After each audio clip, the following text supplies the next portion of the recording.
ونصلي على رسوله الكريم أما بعد أعوذ بالله من الشيطان الرجيم بسم اللہ الرحمن الرحیم۔ آج میری تقریر کا موضوع ہے سیرت۔ ہمارے نبی صلی اللہ علیہ وسلم کی زندگی کے حالات کو سیرت کہتے ہیں۔ نبی صلی اللہ علیہ وسلم کی سیرت کو جاننا بہت ضروری ہے۔ نبی صلی اللہ علیہ وسلم نے ہم پر بہت سارے احسانات کیے ہیں۔ آپ صلی اللہ علیہ وسلم نے ہم تک اللہ کا دین پہنچایا، ہماری خاطر بہت سی تکلیفیں برداشت کی۔ سیرت پڑھنے سے ثواب ملتا ہے، اللہ خوش ہوتا ہے اور رسول صلی اللہ علیہ وسلم کی محبت بڑھتی ہے۔ وسلام۔ نحمدہ ونصلی علی رسولہ الکریم، اما بعد اعوذ باللہ من الشیطان الرجیم، بسم اللہ الرحمن الرحیم۔ صدر جلسہ، اسٹیج پہ جلوہ افروز علماء کرام، دور دراز علاقوں سے آئے ہوئے مہمان کرام، السلام علیکم ورحمۃ اللہ وبرکاتہ۔ میری تقریر کا موضوع ہے ایمانیت۔ مسلمان اللہ تعالیٰ کی تمام کتابوں پر ایمان لاتے ہیں۔ کتابوں کے بارے میں یہ یقین کرتے ہیں کہ اللہ تعالیٰ نے تمام انسانوں کی ہدایت کے لیے اپنے رسول صلی اللہ علیہ وسلم کے ذریعے وقتاً فوقتاً ہدایت ہمیں بھیجے ہیں۔ ان میں سب سے آخری اور سب سے کامل قرآن مجید ہے اور قیامت تک کے لیے تمام انسانوں کی ہدایت کی باتیں ان کے اندر موجود ہیں۔ قیامت تک آپ صرف ایسی کتاب پر عمل کیا جائے گا۔ اللہ تعالیٰ کا ارشاد ہے، اتبعوا ما انزل الیک من ربکم، تم لوگ اس کا اتباع کرتے ہو جو تمہارے پاس تمہارے رب کی طرف سے آتی ہے۔ حضرت ابن عباس رضی اللہ تعالیٰ سے روایت ہے کہ حضرت جبرائیل علیہ السلام نے عرض کیا، مجھے بتائیے ایمان کیا ہے؟ نبی کریم صلی اللہ علیہ وسلم نے ایمان کی ایک تفصیل بیان فرمائی، جس میں آپ صلی اللہ علیہ وسلم نے یہ ارشاد فرمایا، تم لوگ اللہ تعالیٰ آخرت کے دن فرشتوں اور اللہ تعالیٰ کی کتاب پر ایمان لائے ہو۔ وآخر دعوانا الحمدللہ رب العالمین۔ سوالات پوچھنا چاہتا ہوں، مجھے امید ہے آپ ان کا جواب دیں گے انشاءاللہ۔ قرآن کریم کتنے سال میں نازل ہوا؟ قرآن کریم 23 سال میں نازل ہوا۔ قرآن کریم میں کتنے پارے ہیں؟ قرآن کریم میں 30 پارے ہیں۔ قرآن کریم میں کتنے سورتیں ہیں؟ قرآن کریم میں 114 سورتیں ہیں۔ جنت کے دروازوں کا نام کیا ہے؟ جنت کے دروازوں کا نام رضوان ہے۔ جہنم کے دروازوں کا نام کیا ہے؟ جہنم کے دروازوں کا نام مالک ہے۔ ابو البشر کس نبی کو کہا جاتا ہے؟ حضرت آدم علیہ السلام کو ابو البشر کہا جاتا ہے۔ احمدہ ونصلی علی رسولہ الکریم، اما بعد صدر جلسہ، اسٹیج پر جلوہ افروز علماء کرام اور دور دراز سے آئے ہوئے علاقوں سے مہمان کرام، السلام علیکم ورحمۃ اللہ وبرکاتہ۔ میرے تقریر کا موضوع ہے معاشرت۔ مسلمان ہمیشہ اپنے والدین کی خدمت کرتے ہیں اور انہیں راضی رکھتے ہیں، ان کی باتوں کا برا نہیں ماننا چاہیے، وہ بڑھاپے کی وجہ سے چڑچڑے ہو جائے۔ حضرت عائشہ صدیق رضی اللہ تعالیٰ عنہ سے روایت ہے کہ رسول اللہ صلی اللہ علیہ وسلم نے فرمایا کہ میں نے خواب دیکھا، میں جنت میں ہوں، وہاں میں نے کسی کو قرآن شریف پڑھنے کی آواز سنی تو میں نے دریافت کیا کہ ایک کون ہے اللہ کا بندہ جو آج جنت میں قرآن پڑھ رہا ہے، تو مجھے بتا گیا حارث ابن نعمان رسول اللہ صلی اللہ علیہ وسلم نے اپنے ایک خواب بیان فرمانے کے بعد فرمایا کہ حارث ابن نعمان اپنی ماں کے بہت خدمت گزار فرما بردار تھے، اسی عمل نے اس کو اس مقام تک پہنچایا کہ رسول اللہ صلی اللہ علیہ وسلم جنت میں ان کی قرات سنی۔ والسلام۔ جلسہ، اسٹیج پر جلوہ افروز دور دراز علاقوں سے آئے ہوئے مہمان کرام، السلام علیکم ورحمۃ اللہ وبرکاتہ۔ میری تقریر کا موضوع ہے سب سے پہلے انسان۔ حضرت آدم علیہ السلام سب سے پہلے انسان ہے۔ اللہ تعالیٰ نے جنت و جہنم، زمین و آسمان اور تمام کائنات کے بعد حضرت آدم علیہ السلام کو پیدا فرمایا۔ زمین پر بسنے والے تمام انسان، چاہے گورے ہو یا کالے، امیر ہو یا غریب، اس ملک میں پیدا ہوئے یا کسی اور ملک میں، سب بھائی بھائی ہیں، اس لیے کہ سب حضرت آدم علیہ السلام کی اولاد ہے۔ اللہ تعالیٰ نے جب حضرت آدم علیہ السلام کو پیدا کرنے کا ارادہ کیا تو فرشتوں سے کہا کہ میں مٹی سے انسان بناؤں گا اور زمین پر اس کو اپنا خلیفہ بناؤں گا جو میری ہدایت کے مطابق زمین کا انتظام سنبھالے گا۔ پھر اللہ تعالیٰ نے فرمایا کہ جو میں جانتا ہوں وہ تم نہیں جانتے ہو، جو میں جانتا ہوں وہ تم نہیں جانتے ہو۔ پھر اللہ نے پانی اور مٹی سے پاکیزہ صورت تیار کی اور اس میں روح پھونکی اور اس کا نام حضرت آدم علیہ السلام رکھا اور اسے دنیا کی تمام چیزوں کا علم عطا کیا۔ وآخر دعوانا الحمدللہ رب العالمین۔ صدر جلسہ، اسٹیج پر جلوہ افروز معزز علماء کرام، بزرگان دین اور دور دراز سے آئے مہمان کرام، میرے پیارے بھائیوں اور بہنوں، میری طرف سے آپ سب کو السلام علیکم ورحمۃ اللہ وبرکاتہ۔ آج جس موضوع پر میں بات گشائی کرنے جا رہا ہوں وہ ہے ایمانیات۔ مسلمان اللہ کی ذات پر پورا ایمان لاتے ہیں۔ ایمان اللہ تعالیٰ کی نعمتوں میں سے سب سے بڑی نعمت ہے۔ انسان جو بھی نیک عمل کرتا ہے وہ اسی وقت قبول ہوگا جب ایمان دل میں موجود ہو۔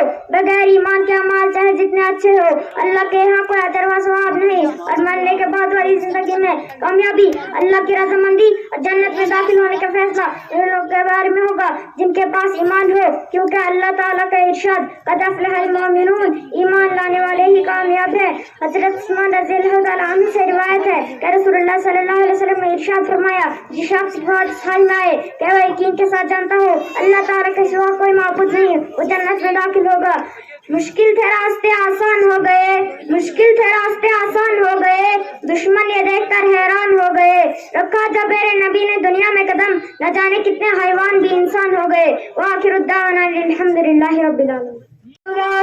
علماء کرام، دور دراز سے علاقوں کے لیے آئے ہوئے مہمان کرام، السلام علیکم ورحمۃ اللہ وبرکاتہ۔ میرے تقریر کا موضوع ہے عبادات۔ مسلمان فجر کی نماز کے ساتھ عشاء کی نماز پڑھتے ہیں۔ واقعہ حضرت ابو ہریرہ حضرت محمد صلی اللہ علیہ وسلم سے روایت ہے کہ رسول اللہ نے ایک لشکر بھیجا جو بہت سارا مال غنیمت لے کر واپس لوٹا ہے۔ ایک صحابی نے عرض کیا، یا رسول اللہ، ہم نے کوئی ایسا لشکر نہیں دیکھا جو اتنا سارا مال غنیمت لے کر واپس لوٹا ہے۔ رسول اللہ نے ارشاد فرمایا، کیا میں تمہیں اس بھی کم وقت میں اس مال سے بہت زیادہ غنیمت کمانے والا شخص نہ بتاؤں؟ یہ وہ شخص ہے جو اپنے گھر سے طرح وضو کر کے مسجد جاتا ہے، فجر کی نماز پڑھتا ہے، پھر سورج نکلنے کے بعد اشراق کی نماز بھی پڑھتا ہے، تو یہ بہت تھوڑے وقت میں بہت زیادہ نفع کمانے والا۔ صدق اللہ العظیم۔ بسم اللہ الرحمن الرحیم۔ آنکھوں کا تارا نام محمد، دل کا اجالا نام محمد، صلی اللہ علیہ وسلم۔ پوچھے گا اللہ لایا ہے کیا پوچھے گا مولا لایا ہے کیا، میں یہ کہوں گا نام محمد، دل کا اجالا نام محمد، صلی اللہ علیہ وسلم، صلی اللہ علیہ وسلم۔ دونوں جہاں کی دولت جو چاہو، دونوں جہاں کی دولت جو چاہو، کر لو وظیفہ نام محمد، دل کا اجالا نام محمد، صلی اللہ علیہ وسلم، صلی اللہ علیہ وسلم۔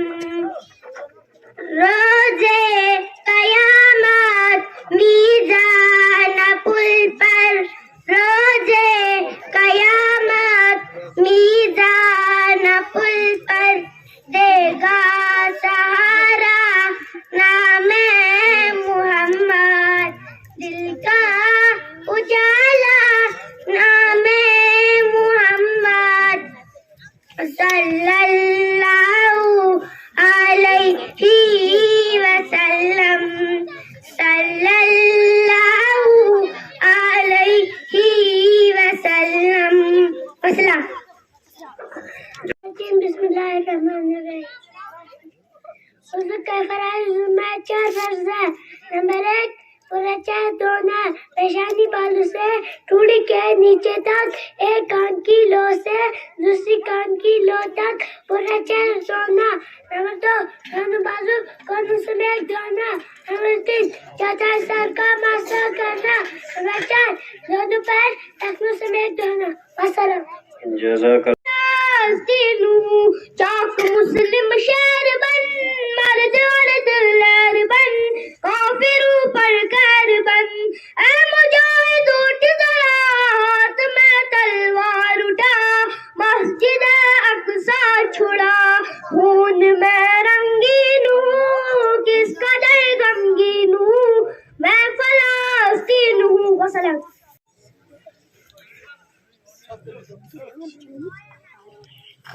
الحمد للہ نحمده ونستعینه ونستغفره ونؤمن به ونتوکل علیہ ونعوذ باللہ من شرور انفسنا ومن سیئات اعمالنا من يهده الله فلا مضل له ومن يضلل فلا هادي له ونشهد ان لا اله الا الله وحده لا شريك له ونشهد ان سيدنا ومولانا محمدا عبده ورسوله فقد قال الله تبارك وتعالى في القرآن المجيد اعوذ بالله من الشيطان الرجيم بسم الله الرحمن الرحيم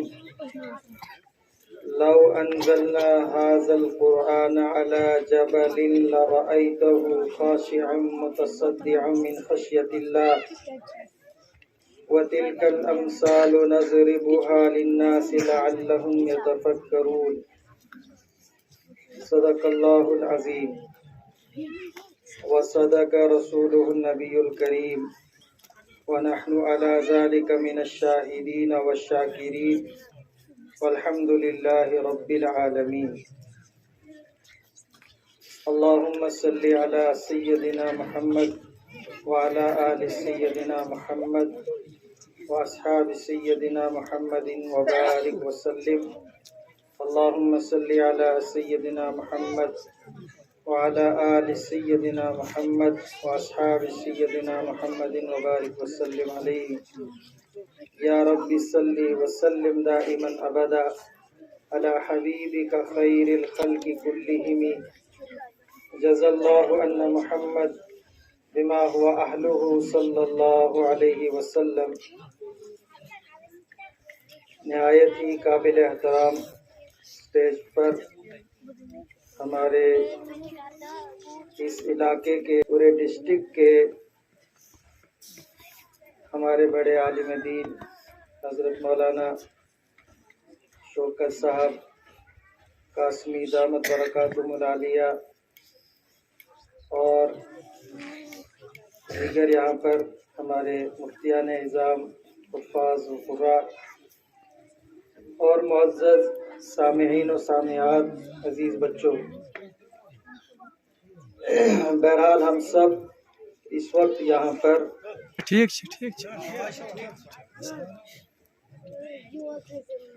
ہم سب یہاں پر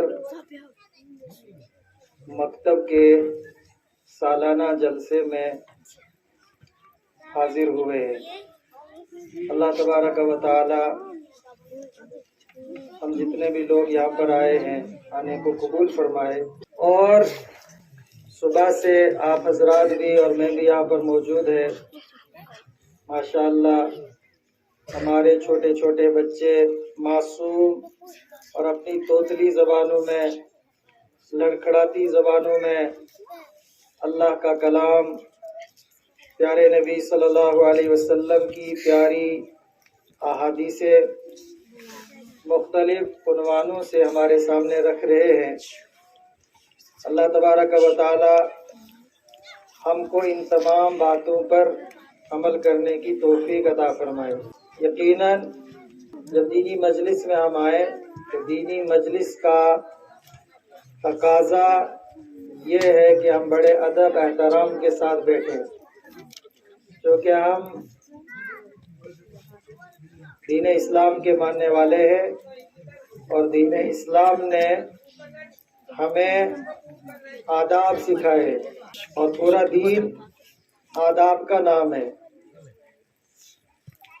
اس لیے جب بھی ہم کسی دینی مجلس میں پہنچے تو بغیر کہے، لیکن یہ ہماری بڑی بدقسمتی ہوتی ہے کہ ہم مسجد میں پہنچتے ہیں تو مسجد کے آداب کی رعایت نہیں کر پاتے. ہم دینی مجلسوں میں پہنچتے ہیں تو دینی مجلسوں کا جو تقدس ہے، جو عظمت ہے، اس کا ہم خیال نہیں رکھ پاتے ہیں. بے ادبی کی وجہ سے آدمی کو خیر سے محروم کیا جاتا ہے. اللہ ہماری حفاظت فرمائے. اور آداب کی وجہ سے اللہ تبارک و تعالی نوازتے ہیں. حضرت پیر ذوالفقار صاحب